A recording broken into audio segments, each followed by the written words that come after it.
Hello everyone, আমি আবির। আমি আজকে সকাল সকাল আবার চলে এসেছি। এখন মনে হয় 8টার একটু বেশি বাজে। আমি সকাল সকাল চলে এলাম মুরগিকে খাবার দিতে। আর দেখুন কি অবস্থা, খাবারটা দেখে কি একটা অবস্থা। সকালবেলা মুরগি যদি এরকম করে তাহলে আপনি বুঝতে পারবেন যে মুরগিটি 100% একদম সুস্থ সবল।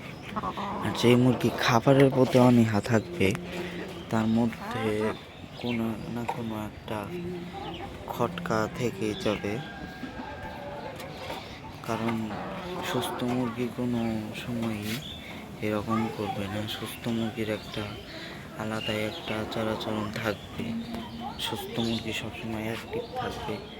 দেখুন আমার মুরগিগুলোকে কি সুন্দর দেখা যাচ্ছে, একদম সুস্থ সবল আছে।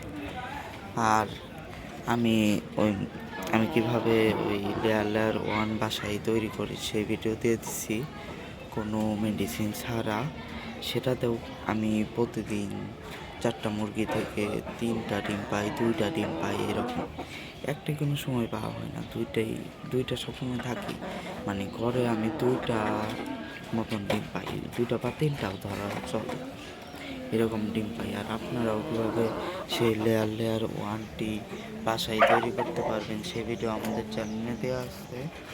আপনি চাইলে দেখে আসতে পারবেন যে আমি এই লেয়ার 1টা খাইয়ে থাকি।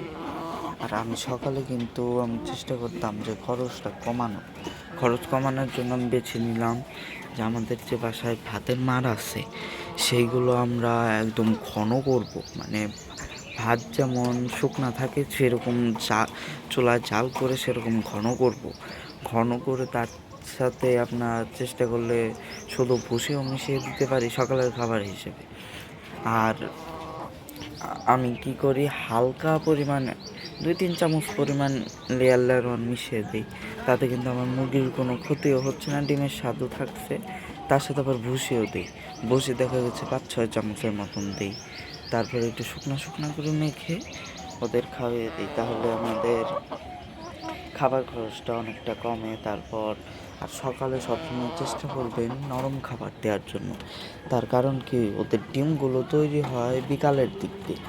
সকালে আপনি নরম খাবার দিলে সেটা সকালের খাবারটা একটু ভালো দেওয়ার চেষ্টা করবেন। তার জন্যই ভুসির সাথে আমরা একটু পরিমাণে লেয়ার 1 মিশিয়ে দিই।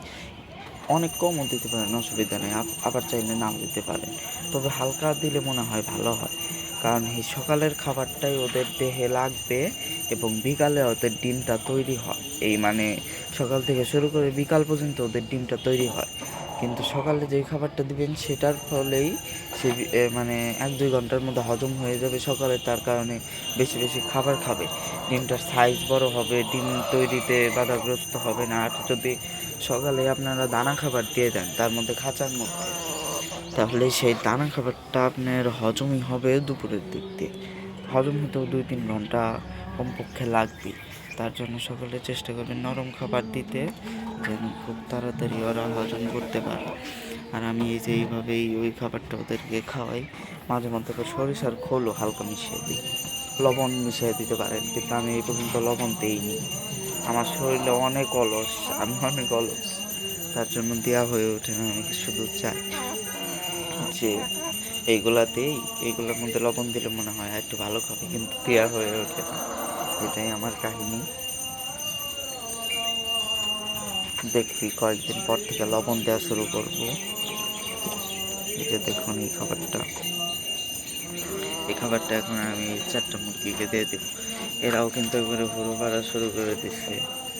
এটাই বুঝবেন যে সুস্থ মুরগি। সাদাটায় তো আরও করে দিচ্ছে, কারণ ডিম পাড়া মুরগির তো আরও পেটের খিদা বেশি থাকবে। ডিম পাড়তে ওদের অনেক পুষ্টির ঘাটতি হবে, তার জন্য বেশি বেশি ভালো খাবার খাওয়ার জন্য অস্থির হয়ে যায় এরকম করবে। এখন আমি খাবারটি দিয়ে দেবো। দেখুন কীভাবে খাচ্ছে। প্রথমে 1-2 দিন খেতে চায়নি, তারপরে প্রথম একটু কম দিবেন। তারপরে যখন দেখবেন যে খুব তাড়াতাড়ি শেষ করে ফেলায়, ওরা এখন এই খাবারে অভ্যস্ত হয়ে গেছে, তখন থেকে একটু বাড়িয়ে দেওয়ার চেষ্টা করবেন। আর আমি এখান থেকে চামিচ দিয়ে নিয়ে খাঁচাতে আটকে দিয়ে চামিচ দিয়ে নিয়ে ওই খাঁচায় একটু দিয়ে আসতে হবে। ওই খাঁচায় একটু একটু দিয়ে দিলাম। দেখুন টপাটপ করে খাচ্ছে।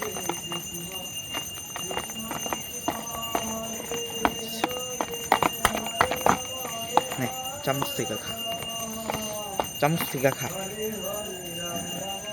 যে দেখুন লালটা চামচ থেকে খাওয়া শুরু করছে। মোরগও অনেক সময় চামচ থেকে খায়, তবে আজকে খাচ্ছে না। বেশি করে দিয়ে দিই, খেয়ে শেষ করে। আর আমি এখন এই খরগোশকেও একটু চামচ দিয়ে খাওয়াবো।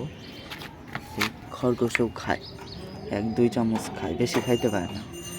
1-2 চামচ খাওয়ার পরে আর খায় না। আর খরগোশের কিন্তু একদম পাগল হয়ে গেছে খাওয়ার জন্য। খরগোশের খাবারও শেষ হয়ে গেছে। কালকে রাত্রেও খাবার দিয়ে রাখছিল। কালকে রাত্রে দেওয়া হয়েছিল পাতাকপি দিয়ে গেছিলাম।